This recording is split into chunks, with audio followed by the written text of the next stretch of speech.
और अब चुनावी लंच ब्रेक में बात करेंगे सचिन पायलट की, किस तरीके से राजस्थान की अलग अलग जगहों पर जाकर वो चुनाव प्रचार में संलग्न रहे, लेकिन कैसे वो जीत के प्रति आश्वस्त हैं, कांग्रेस पार्टी के लिए आश्वस्त है, ये सुन लेते हैं। जीवन में, राजनीति में हार जीत उतार चढ़ाव चलते रहते हैं। व्यक्ति को, इंसान को और खासकर राजनीतिक कार्यकर्ता को अपना मुद्दा, अपना लक्ष्य पहचानना चाहिए। हम विधानसभा चुनाव जरूर हार गए, लेकिन ये लोकसभा का चुनाव, ये बदलाव का चुनाव है और बदलाव की सुगबुगाहट पूरे देश प्रदेश में मुझे देखने को मिल रही है। आज पहले चरण का मतदान है, राजस्थान की सब सीटों पर चुनाव हो रहे हैं। मुझे लगता है कि इस बार हम भाजपा से ज्यादा सीटें कांग्रेस पार्टी जीतेगी राजस्थान के अंदर। कोई लहर दिखाई नहीं दे रही है।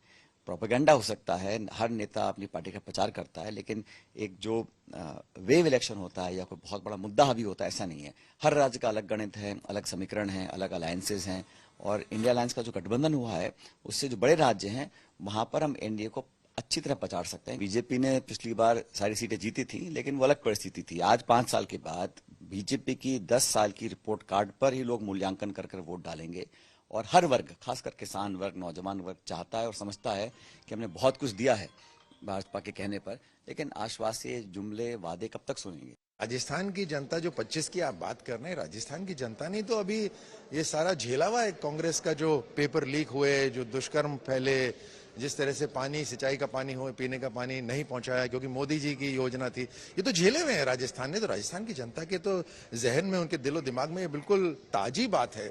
इसीलिए यहाँ पर मोदी जी की गारंटी पर वोट होगा।